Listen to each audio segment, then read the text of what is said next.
Baiklah guys, pada kali ini kita akan memasak rendang.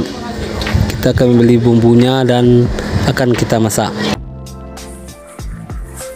Rendang adalah salah satu ciri khas masakan Minang, di mana rendang ini sangat populer sampai mendunia.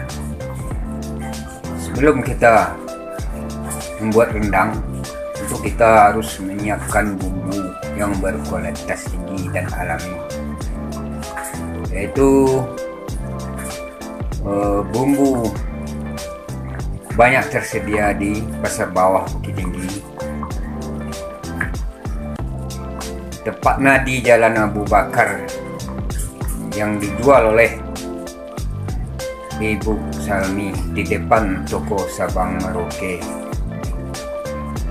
Inilah hasil masakan rendang, hasil bumbu dari Ibu Salmi.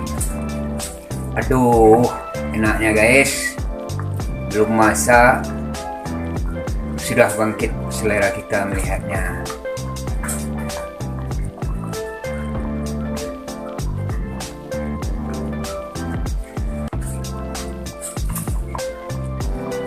Demikianlah kegiatan kita kali ini memasak rendang. Saya Putra Irwanto undur diri. Assalamualaikum warahmatullahi wabarakatuh.